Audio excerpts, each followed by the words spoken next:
You are listening to From Sobriety to Recovery with Jesse Mogul, episode 184. Let's get to the show.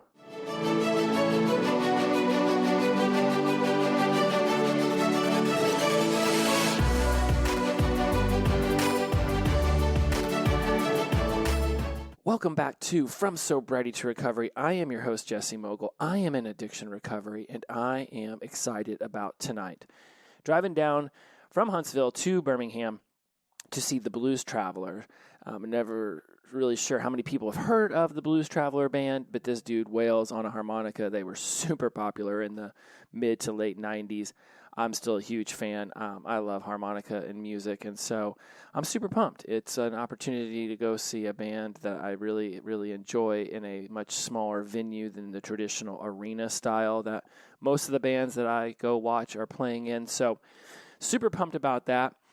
It's also going to be in a humongous bar, so there's absolutely going to be a lot of drinking going on, and it's one of the things that I have been, really adventuring through over the last 5.5 years was my ability to go into settings like this that, could have been a trigger for me in the past, but are certainly no longer bringing that kind of emotion, eliciting that kind of charge in me.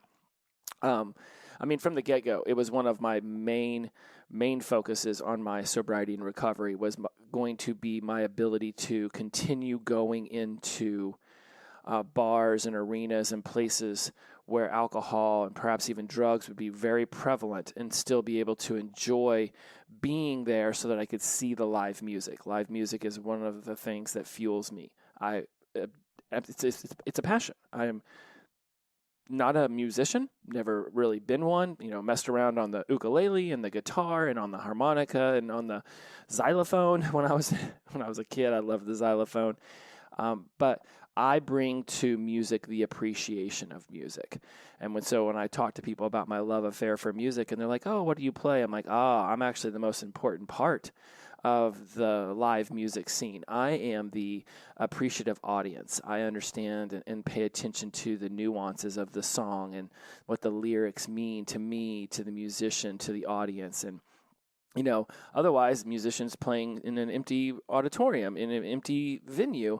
And while people who love to play music would play it to themselves in front of a mirror, certainly the vibrations that they get from the audience enjoying their gift, their craft, what does that elicit in them? What does that evoke in them that continues to have them, has the musician doing this as a career for years and years and decades and decades? It's, I think, one of the most important aspects is having an audience that, is present and there and ready to accept this person's melodic, meditation, if you will, at a very loud level. So I'm pumped. I don't know if you can tell I'm pumped, but I am pumped. And that got me to thinking about how are we talking to ourselves in our heads about what's going on in our lives, what's going on in our sobriety and recovery? Because certainly I know some people who are still afraid of, having some trepidation, some fear about going to live music, about going to bars, about going to sporting events, because alcohol and potentially drugs could be available and there at these events. So how do you talk to yourself about where you're at in your sobriety and recovery, about what it is you're experiencing in your sobriety and recovery that can open you up to the opportunity to go out and experience things that you potentially really enjoyed doing when you were in your addiction mode that you don't want to have to release.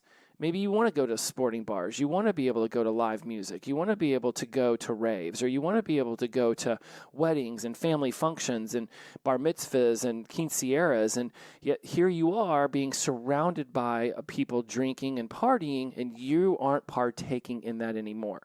What is it you're saying to yourself in your head as this stuff is playing out? Because it's how you're internalizing these events, what you're saying to yourself about these events before you go into them, that is going to begin to build up your confidence or erode your confidence. Before you even get there, you will have already come up with preconceived ideas about what's going to happen, theories about what you'll do. You've probably played it out in your head multiple times. And if there is a part of you that potentially wants to go backward and go back into that world, you can start rationalizing why having one or two, or hey, you know what, it's my dad's 50th birthday, it's my grandma's 80th birthday, I mean, it's my kid just graduated college, of course I want to have a drink with them. You can rationalize and mental gymnastic your way into any decision. How about you rationalize and mental gymnastic your way into continuing on the decision you've already made, which is to no longer become an intoxicated individual? So when we start to tear apart, and I don't know if I like the word tear, if we start to break apart, we start to tinker with this, right? Like, you know, were you one of those kids? Imagine, if you will, that you had a screwdriver in your hand and you were a child and you were like, I'm going to start taking things apart. My sister certainly was the kind of child who wanted to take things apart, and I found myself attempting to put many an alarm clock or Coleco back together. And absolutely, part of my brain enjoyed figuring out how to set the VCR as a child, or, you know, how to win at a certain game once you figured out the moves that was going to take down the big boss. There is a part of our brains that enjoys taking things apart and putting them back together. It's sort of a creation, right? It's like you reverse engineer it. So when we start to ask ourselves, what are we doing in our sobriety and recovery to get us to a certain outcome? Here's what we're going to do. We're going to picture ourselves with that outcome, the good outcome. We went to the wedding, we had a blast, we danced with everybody, we laughed with everybody, and now we're leaving, we're getting behind the wheel of our car, and we are absolutely sober. We are sober, boom, shakalaka. That's a victory for us. That's the end outcome here. And now what we're going to do is we're going to reverse engineer it. And we're going to say, okay, what were the things that I did throughout the night that got me to my car behind the wheel completely sober after an amazing event? So here's what we're going to do. Now, one of my tribal members gave me a really great idea the other day. They said, you are super conversational, and sometimes you do go up and down and squirrel around on these paths. So how about you let us know what the thesis statement is for the show, so we go into it knowing what it is we're going to be covering, and we can be listening for the certain aspects that pertain to us. So I liked the idea of giving you an overarching idea of what this episode's going to be about. We're going to be talking about how to reverse engineer yourself from the outcome you desire all the way through the process, so you get yourself sitting at home where you're getting dressed to go to the event, and you're thinking about what's going to begin to happen throughout the night that's going to get you to your well-formed outcome, which in this case is going to be getting behind the wheel of your car after an amazing event that you really wanted to attend and you're sober as a judge. That's going to be our well-formed outcome, because it's something that I'm going to be going through tonight, right? This is something I've already done hundreds of times in my sobriety and recovery, go to awesome events and get in my car and be sober as a judge and drive home. For some of y'all out there, you might be thinking, man, I want to go to live shows. I want to go to events and birthdays and weddings, and I don't want to be stressing out about all the people that will be drinking, because that's what happens. And you get a bunch of humans together at an event where everyone's celebrating. People drink. And we aren't trying to push our ideals about our life on other people. It's like, I chose not to drink. I'm not going to demand that events I go to don't have alcohol at them. I would prefer there not be plates of blow everywhere. Sure, I will just exodus those events. I'm not even going to entertain that. But there will be alcohol. There's going to be alcohol at events. It's legal. It's socially acceptable. It's just the way that it is. Now, you can go to sober events, and certainly you can remedy the idea that there could be alcohol there. But let's face it, that's putting a lot of control over that situation that most of the time you're not going to be able to manage. You're not going to be able to dictate that there's no alcohol at events. If I were to go to a Recovery Dharma event, or an event for FORA, Friends of Recovery Alabama, or Not One More Alabama, yes, absolutely, pretty much guarantee not going to be alcohol at those events. Otherwise, more than likely there's going to be alcohol at them. So the thesis for this is reverse engineering from your outcome you desire all the way down to the very first step of you getting ready to go to the event. So let's discuss this. One of the things that I coach a lot of people on, that even though we've been talking about it on this show for 180 plus episodes, is having a well-formed outcome for where it is you want to end up at the end. Now, life is a journey, not a destination. We have discussed that a ton of times, because when you set a destination and then you get on the journey, you get on the adventure, things aren't going to play out the way that you thought they would, right? Because there's going to be external forces. Even if it's just you going on a hike and you're like, I'm going to go up this trail and I'm going to go up to the top and I'm going to take some pictures and I'm going to drink some delicious soda water and then I'm going to walk back down. There could be a snake in the path. There could be a branch. There could be a really cool trail that you didn't even see that now you're going off on that. Who knows? Who knows? There's infinite possibilities. And when we start to get ourselves set upon this idea that there is a certain destination, then there can be this cognitive distortion. There can be this sort of messing with our minds that says, well, Jesse says that we can't get to a certain destination, but now he's telling me, let's get to this one particular destination, which is being sober in our car, driving home at the end of the night. Now, again, when we try to use overarching, these huge umbrellas to put all topics underneath, we will find that there's times where it won't necessarily fit. It won't fit underneath that umbrella. And this is potentially one of those opportunities for us to discuss the variables of life.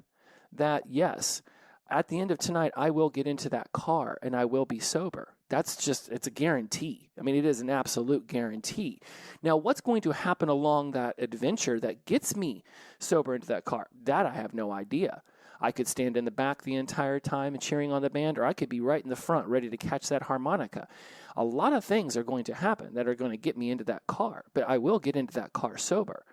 I will drive home, where more variables will decide whether I get home safely or not. Will there be a deer? Will a semi-truck blow a tire? I don't know.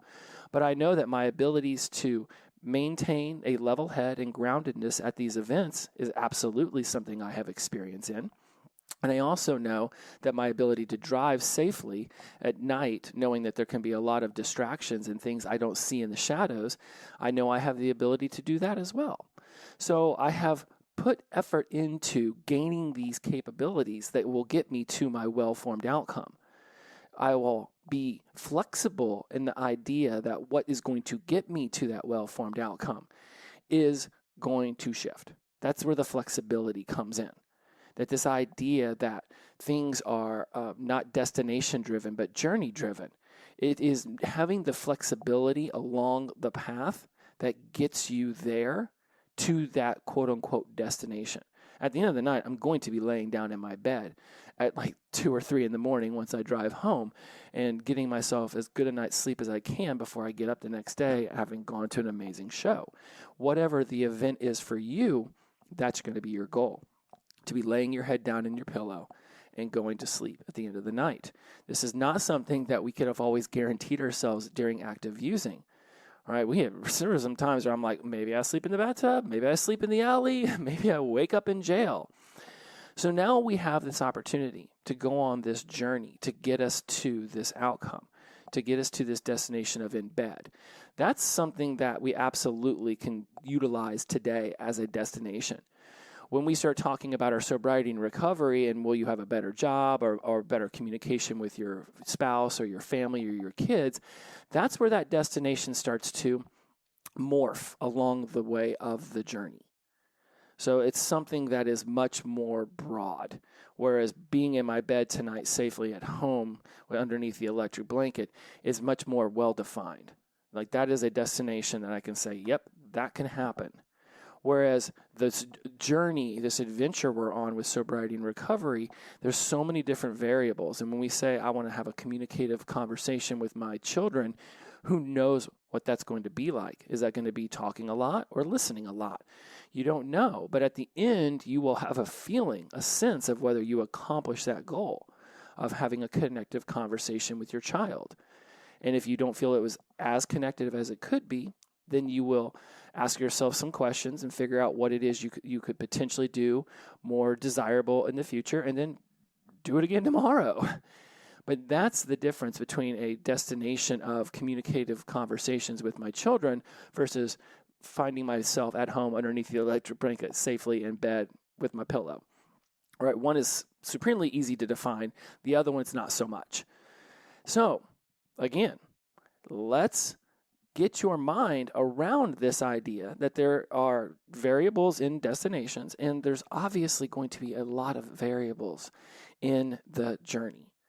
Now, recently, I was watching this show on Prime called The Lord of the Rings. And so any of y'all who are into that kind of stuff, you may have watched this series that they made. And at the end of the first season, this wizard who will eventually become Gandalf the Grey or White or whatever, I don't memorize these shows, but I do know that he's the future wizard. He looks at this little Harfoot, which is like a hobbit, a future hobbit. It's like as evolution happens, this Harfoot turns into a hobbit, I suppose. I read on the internet. Whatever, not important. What's important is he turns to this little Harfoot and he says that a journey is done alone, but an adventure is done with someone else. And I've been calling what we're doing journeys for so long that when he said that, I was like, oh my gosh, we are actually on an adventure. We are doing this together. We are a part of this. Even if you're only a listener who's never reached out, I play some role. You have a team around you that helps you with your sobriety and recovery. You're on an adventure. And I liked the shift in framing. Complete sidebar here. But it's like you have other people in your world guiding you along, helping you along, that you support, they support. It's pretty amazing that we're on this adventure together. And when we go to these events and people are drinking, they may not necessarily in those moments be as into your adventure as you are, because they might want to still drink. And you're on your journey of sobriety and recovery. They're on their journey of still doing whatever the hell they want with that, with alcohol and drugs. And in those moments, you have to realize that you are doing your best with the resources you have. And so when you start to come up with this well-formed outcome of how you're going to end up at home underneath your version of an electric blanket with your comfy pillow in your bed, safe at the end of the night, having gone to an event where people were getting intoxicated, that's your opportunity to make sure you have formulated what you can do on your journey while being involved in the whole group's adventure. When you get yourself caught up into what will they think, what will they see, what will they experience from me if I'm not drinking, if I'm not doing drugs, if I'm not being this old version of who I am, right? What you will do in those moments is you'll question your decisions. You'll think you're being judged. You'll think they're trying to manipulate you. You'll think a lot of different, quote unquote, negative thoughts around this, which will elicit feelings, which will morph into your actions.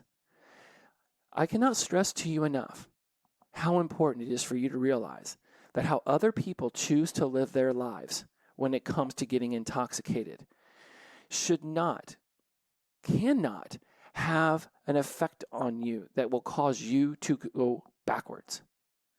People are going to do whatever people are going to do. You couldn't have been controlled. How many times has somebody come to you and say, wow, you're using is, I mean, come on, man. Like, I drink, but you take it to a whole nother level. I mean, I had friends who had nicknames like Tornado and Hurricane and Blizzard because of how they would party. And yet I was called the Apocalypse because I took it to a whole nother level. Jesse comes to town, some shit's about ready to hit the fan. Like my hardest core party friends still thought I partied too hard. So when I ultimately got sober, I realized that they weren't going to change because I changed. And I couldn't ask them to. That wasn't the point of me quitting. Me quitting was on me. But no matter how many times back in the day, they'd say, man, just temper it down a little bit. I wouldn't listen. I could justify my behaviors no matter what. And that's where you're at now. If you have quit and other people around you are still wanting to partake, they're going to be able to justify their behavior no matter what. You cannot control what they're going to do. You can only control how you are going to react and respond to what it is they're doing. So as you build this well-formed outcome of, and again, we're reverse engineering it. You're like, I'm going to end up at home underneath my electric blanket, cozy pillow, completely sober. Awesome. Now you know how you're going to get there. Now you know where you want to get to. How are we going to get there? When you first start off getting ready at the beginning of the night, maybe you're in the shower. Let's start off at the very beginning. You're in the shower, you're getting ready, do your hair or your makeup, you're getting ready to put on all your clothes, and you're thinking about how the night's going to play out. Do you have some things in place that will be able to, let's say, be your safety mechanism, be your parachute pull? Think about Top Gun or somebody who flies fighter jets. They've got that little lever on the seat, when that ejector thing, and they pull it, shoots them right out. Do you have some ideas, some plans in place that will get you out of a situation that could, in that moment, be triggering you toward a negative thought pattern that potentially could lead you back to using? Right? And this doesn't just have to be somebody trying to shove a shot in your face. Right? This could be somebody talking shit about your sobriety, and that's extreme. But let's go to something that maybe they don't even realize is triggering. They could bring up politics or religion or childhood. Who knows? Right? We all have so many different triggers that came from our childhood, and in future episodes, we're going to start talking about some of these, because nothing is wrong with you. I'm learning in my addiction recovery class that I'm taking through the University of Alabama a lot of cool things, and a lot of it is stuff I've heard, but it's reframing the way I'm going to talk about it. And I've been saying for a long time now, nothing's wrong with us, but things happened to us. And that's one of the ways that they're teaching us to talk to people in addiction recovery and looking to get into addiction recovery, is that nothing is wrong with you. The question to ask is, what happened to you? What happened in your life that elicited these negative emotions, that caused this trauma, that spiraled you down into the depths of addiction? Because we can reverse engineer, again, what got you there, and we can actually use it as strengths for now. So let's do that. Let's do that in this situation. Right? Somebody might bring up politics or religion or childhood trauma or something that was super embarrassing that you did back in the day when you got intoxicated. That might elicit a negative charge, an undesirable charge within you. What are you going to do in those moments? Are you going to laugh it off? Are you going to casually just change the topic? Are you going to, dive into it and make fun of yourself for a little bit, and then, everybody just sort of giggles, and then the conversation just naturally switches? Any of those are possibilities. Which one is going to work for you? See, it's not about coming up with infinite different hypotheticals so that you can see yourself in this conversation. You already are. You already have had an experience like this. Even if you're not sober and you're just sober curious right now, you absolutely can call back onto a time you were in a social circle and something uncomfortable happened. Now, as a user, somebody actively using, you probably just went and got another drink. Did another line, hit another bong swat, whatever it was. But now we're sober. We don't get to use those mechanisms to deflect negative emotions anymore. We are internalizing things deeper. We're feeling things at a whole nother level. We're shifting the way that our brain experiences pleasure. And now we're coming up with a whole new way of living our life. So as you're sitting there, and you're getting dressed, and you're getting ready to get in your car, and you're getting ready to drive to this event, ask yourself, what mechanisms, what do you have in place that can get you out of situations if that's what you need in that moment to get out of the situation? It could be something as simple as, grabbing your phone out of your pocket and being like, I got to take this call, or I just got a really important text. Something like that. Pattern interrupts you right out of the conversation. You can step away. You can make a joke. You can laugh. You could get sullen-faced. Whatever you think is going to work in that moment to get you out of that charge. You want to have a plan in place, because a well-formed outcome, what it needs at the very least is a general idea of how things could play out in a perfect world. When I work with my clients, when I work with the people in my tribe, we say, okay, where do you want to go? Now let's reverse engineer what could possibly lead you there. Again, knowing flexibility is going to come into play because things rarely play out exactly how we plan them to. But you want to, at the very minimum, have a general idea of what you will do along the way to get you to that well-formed outcome. Then you'll know within yourself, you'll feel it when you begin to shift off that path. Well, I thought I would just crack a joke and grab my phone and politely step away from the conversation, but it didn't work out that way because grandma was there and I didn't want to insult her. So I had to stay in this circle and be involved in this conversation, even though I was uncomfortable. So you can feel that you're deviating from your plan.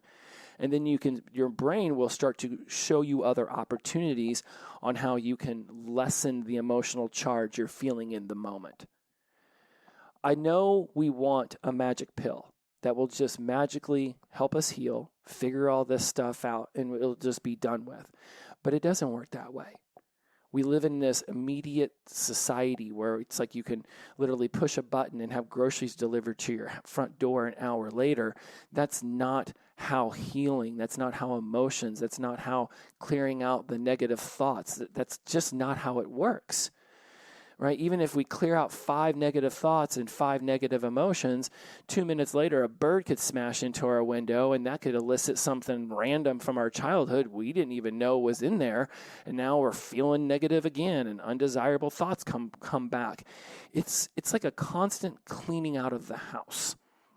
And I mean, I don't know if this is the best metaphor for it, but it'd be like if you lived at a trash dump and you're sitting there and you've organized all the trash, you've organized all this stuff, you've cleared out the things, you're like, wow, look at this, it was a trash dump. Now it's so cleared out. I've recycled everything I can and I've healed all of the negative garbage, and then 15 trucks show up and just dump some more shit right there in the middle of it. You're like, damn it, it's back to cleaning it up again. That's a bit how the mind is. There's constant inputs coming in from all these different places, and your mind is making connections to things you've previously experienced, so it knows how to file them, so it knows how to filter them, and then boom, you're back to feeling or thinking the way you used to, and you're like, in your head, you're like, I can't believe I'm still going through this. Like, I thought I'd figured this out. But that's the beauty of the brain. That's the beauty of life.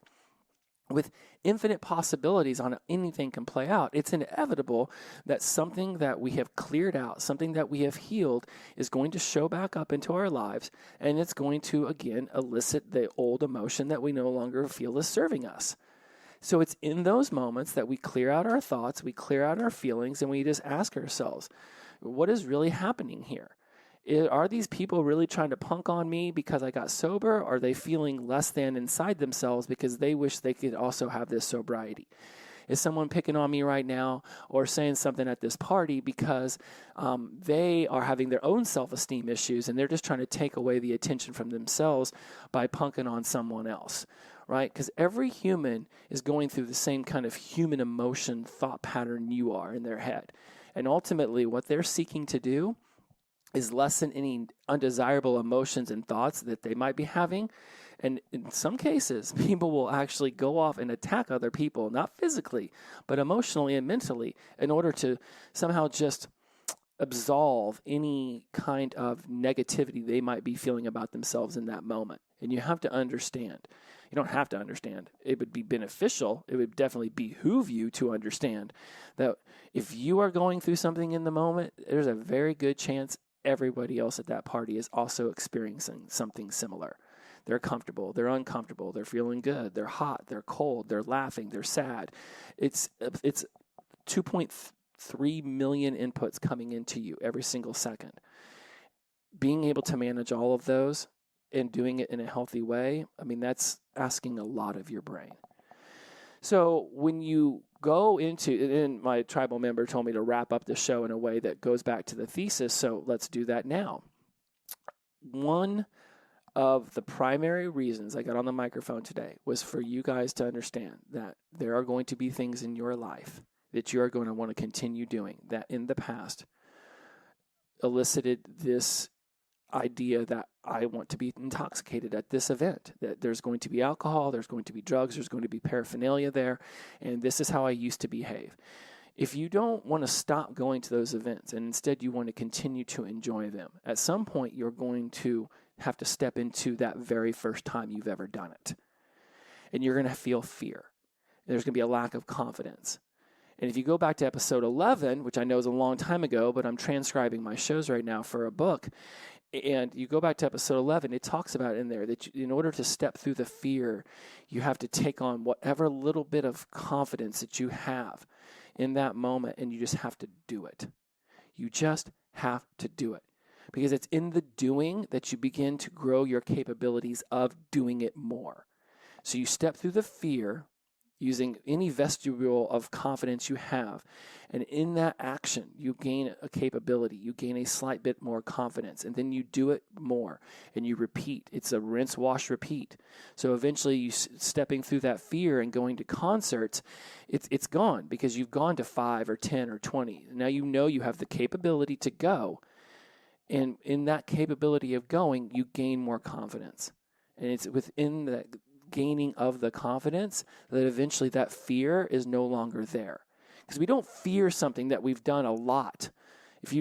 Nobody fears tying their shoe because you've done it thousands of times and you could do it with your eyes closed. Right? But when you were a little kid, learning how to tie your shoe, it could have been very difficult. It could have been very emotionally challenging. Almost like I'm never going to figure out how to do the bunny ears. But eventually you do, and it's not even a thing anymore. That's what we're looking for in our sobriety and recovery. Come up with a well-formed outcome, right? Showing up, laying your head down on a pillow. When you were a kid, it was just tying your shoes so you could go outside and play, right? Reverse engineer it. How are we going to get there? Well, mom taught us bunny ears. Eventually, you just learned the one loop and spin it around and tuck it underneath and pull method. But it took lots of times to habituate that. That's what we're going to have to do here in our sobriety and recovery. We're going to inevitably, if you want to continue doing some of those things that you enjoyed, but you want to do them sober, then eventually you're going to have to do them for the first or the fifth or the 10th time in order to gain the capability and the confidence in knowing you can go there. You can party down with everyone, but you're doing it sober and you end up underneath your electric blanket at the end of the night. And how are we going to accomplish this? You're going to think about ways that things might go a little sideways, and then you're going to prepare as well as you can, knowing all the variables. What might happen, and what would I do in those moments? Most of the time, when we go into a public forum, a public setting, if we're getting triggered, if something activates us, if something cues us to go back to using, it's generally going to be something people said, something that's happening there. If we can take ourselves out of that situation, just walk away from the circle of friends. Step outside into the smoking area and get out of the club for a minute. Whatever it might be, if we can just shift the environment, if we can just move our body from where it is now to somewhere else in that venue, somewhere else outside even, or hell, if you got to, just in your car going home 4 hours early. If that's what the moment calls for, then that's what you do. And if somebody wants to get down on you the next day for bailing out on the wedding before, the cake was even cut, hey, I got to take care of me first. Down the line, I'll be more than happy to stay around some of those events. But you know what? All the shots at the bar was just overwhelming, and it was time to go home. You make decisions that will fuel your well-formed outcome because other people have their well-formed outcome, and that's more than likely not going to be the same as yours. Unless it's like, your partner is like, I also want to end up in bed underneath the electric blanket with you. Great. So we both have the same well-formed outcome. But if they're not going and laying down in your bed later, there's probably a very good chance their well-formed outcome isn't the same as yours. But I can promise you, there's an intensity in their minds to make sure they get to their well-formed outcome. So you need to have the intensity of your mind to get to your well-formed outcome. Ultimately, you're on this journey and you're on this adventure, sometimes by yourself, sometimes with others. But you want to be focused on your well-formed outcome because at the end of the day, you're the one staring back at yourself in the mirror, looking at yourself, questioning why you didn't do it one way when you could have, or congratulating yourself on why you did do it the way that you decided you wanted to do it. And you're proud of yourself. You're building your confidence. You're building your capabilities. And the next time, you'll have more strength and less fear around this event that you're really wanting to go to. the overarching message in this is that your well-formed outcome is the most important outcome for you. If it means that you have to leave, if it means you have to exodus, if whatever it means in order for you to wake up the next morning sober, that's it. That's the most important thing. Because if something is going to jeopardize your sobriety and recovery, everything else you're trying to achieve in life is going to take a hit. Yes, you may have to leave the kid's birthday party a little earlier, but are they ultimately going to be happier that you're waking up sober? They may not understand it in the moment, but down the line, they will be able to see it from your point of view when you have a chance to pull them aside and say, this is what was going on for me. And don't you enjoy this version of me? And of course, they're going to love the sober version of you more than the intoxicated version of you. And then boom shakalaka, then they can get on the same page. And maybe that's a conversation you have before the event.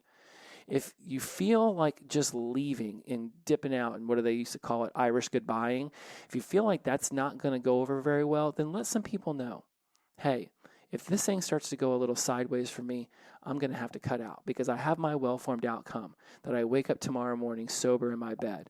And I just want to let you know that that's my driver tonight. But I'm here and I'm ready to have fun, so let's get it on. And I cannot wait for tonight. So that, my friends, is the episode. As always, inclusivity over exclusivity, the power of positive energy, release and flow. If you'd like to learn NLP, I mean, seriously, this whole episode is just dripping with it.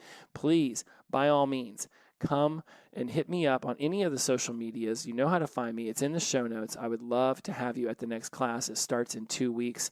Otherwise, where was I at in this? Inclusivity over exclusivity, the power of positive energy, release and flow. Every day is the best day of our lives because we wake up sober. Shout out to sunshine. Glow on. I'll see you next week. Bye-bye.